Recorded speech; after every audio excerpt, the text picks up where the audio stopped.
Bismillahirrahmanirrahim. Assalamualaikum warahmatullahi wabarakatuh. Perkenalkan, nama saya Zahra Marta Hafizah dari kelas 1C Pendidikan Guru Sekolah Dasar Universitas Muhammadiyah Profesor Dr. Hamka. Kali ini saya akan mempresentasikan tentang konstitusi di Indonesia. Apa itu konstitusi? Konstitusi adalah hukum dasar yang dijadikan pegangan dalam penyelenggaraan suatu negara. Konstitusi yaitu norma sistem politik dan hukum bentuknya pada pemerintah negara biasanya dikodifikasi sebagai dokumen tertulis. Hukum ini tidak mengatur hal-hal yang terperinci, melainkan hanya menjabarkan prinsip-prinsip yang menjadi dasar bagi peraturan-peraturan lainnya. Selanjutnya, jenis-jenis konstitusi ada dua, yaitu tertulis dan tidak tertulis. Dua macam konstitusi yaitu konstitusi tertulis yaitu written constitution dan konstitusi tak tertulis yaitu unwritten constitution. Memiliki arti seperti halnya dengan hukum tertulis yaitu yang termuat dalam undang-undang dan hukum tak tertulis yang berdasarkan atas adat dan kebiasaan. Selanjutnya,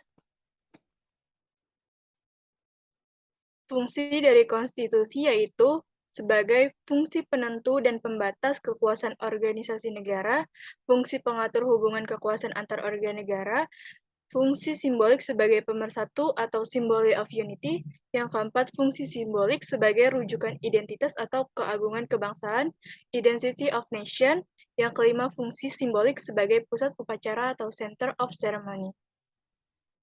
Selanjutnya, karakteristik konstitusi di Indonesia.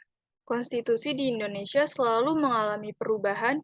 Yang pertama kali berlaku adalah UUD 1945. Kemudian disusul oleh UUD RIS pada tahun 1949, merupakan konstitusi kedua yang mengakibatkan bentuk negara kesatuan berubah menjadi negara serikat.